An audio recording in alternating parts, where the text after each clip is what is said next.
बंधुओं प्रणाम। बंधुओं, आज हम कुछ शास्त्रीय लोगों के विचार विमर्श के लेने के बाद आप लोगों से वह वार्तालाप करेंगे कि हर व्यक्ति अपने जीवन में परस्पर नित्य प्रति उस शब्द का प्रयोग किया जाता है।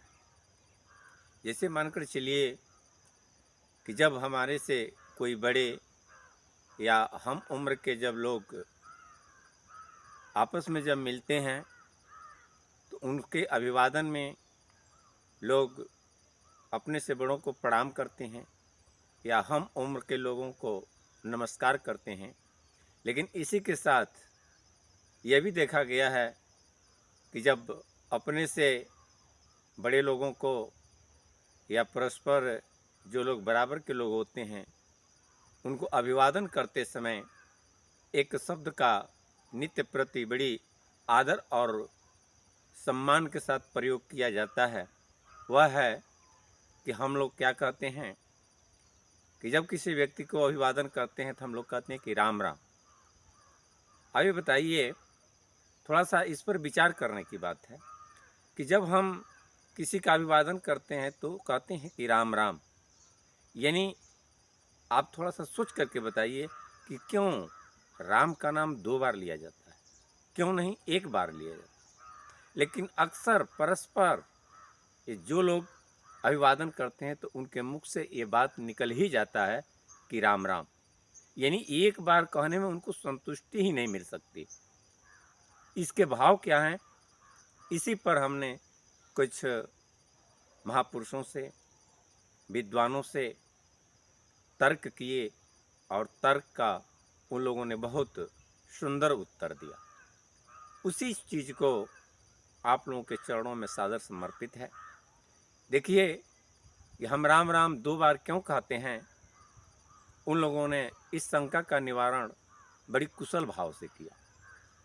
वो लोग बताए कि देखिए, हिंदी वर्णमाला के जो राम में पहले र का प्रयुक्त होता है अक्षर, तो वह हिंदी वर्णमाला का 27वां अक्षर है और र में आ का मात्रा लगता है जो हिंदी स्वर के दूसरा अक्षर है और म जो शब्द है वह हिंदी वर्णमाला के 25वां अक्षर है।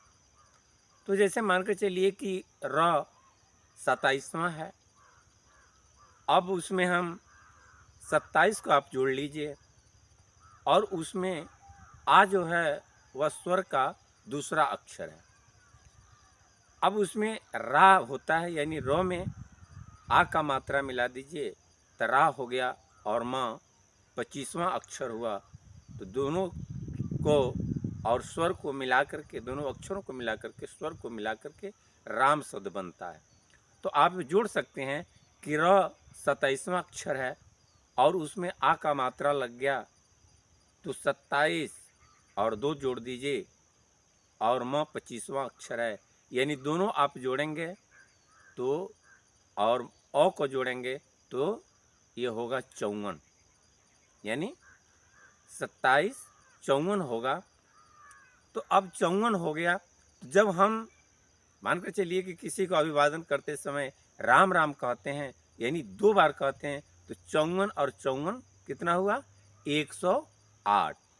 और हमारे सनातन धर्म में किसी भी पूजा पद्धति करने में या भगवान के चरणों में माला अर्पण करते समय हम जब करते हैं तो वह माला कितने दाने का होता है, वह भी होता है 108 दाने का। तो यानी 54 54 108 हुआ। तो वही बात यहाँ आता है कि जब आप किसी का अभिवादन करते समय जब 2 बार यानी राम राम 2 बार राम का नाम लेते हैं तो शास्त्री लोगों ने, विद्वान लोगों ने यह बताया कि आप एक माले का जाप कर लेते हैं, यानी राम राम 2 बार कहने पर किसी का अभिवादन करते समय एक माले का जाप हो जाता है, यानी एक माले का मंत्र का स्मरण हो जाता है। तो कितना सुंदर तर्क दे करके कितना सुंदर इसका उत्तर उन विद्वानों ने दिया। वही बात आप लोगों के चरणों में सादर समर्पित था। तो बंधुओं, इसी तरह के वीडियो आप लोगों के चरणों में सादर हम समर्पित करते रहेंगे। लेकिन आप लोगों से हाथ जोड़ करके निवेदन है, वंदन है कि आप लोग थोड़ा सा